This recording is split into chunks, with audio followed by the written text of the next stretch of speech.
Hey boys and girls, welcome to tonight's flip video. It's going to be very similar to last night's video. Last night's was kind of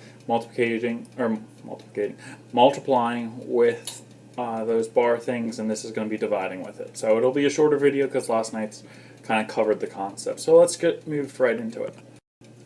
So if you see over on the right hand side, we do have another bar. It's a vertical bar rather than horizontal. Still same concept. It says which quotients would fall between the two values on the bar, and we see the two values there would be 200 and 300. So just like we did yesterday, what we need to do is simply just solve all four equations given to us as an answer and see which one makes sense. So I'll model the first one, and then I'll just plug in the answers for the rest. You notice it says quotients there. That doesn't tell us how many we're going to be circling, so it might be more than one.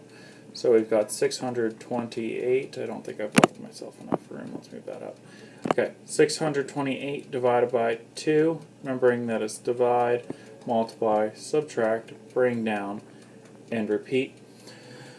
2 can go into 6 3 times.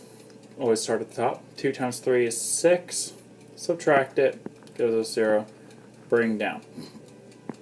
2 can go into 2 1 time. 2 times 1 is 2, subtract, gives us 0, bring down 8.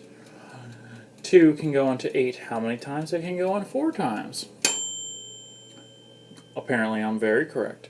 2 times 4 is 8, subtract that, gives us a remainder of 0.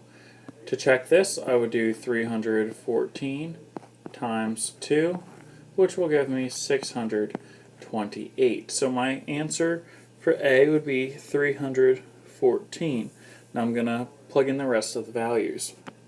Alright, once I've plugged in the rest of my values, I found B would equal 207, remainder 1, C would equal 234, D would equal 211, remainder 2. So now we're looking for which ones would fit in between 200 and 300. So 314, that would be like down here on the number line, so that's not going to work. 207, that's going to be around there, so that will work. 234, that would be around there, so that's going to work. And 211 is going to be around there, so that's going to work. You see how I even marked right on the number line to see if it would make sense to check my answer? So we see there were 3 that would fall in between those values. Pretty straightforward. All you need to do in this kind of situation where it gives you either bar, a number line, 2 values, you just need to solve all 4 and see which ones fall in between.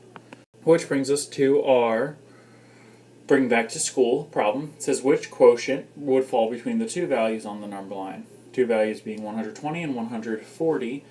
I said quotient, so you're going to be looking for one answer, but I need to see your work for all of these, so do it. Bring it back to school tomorrow, and we'll go from there.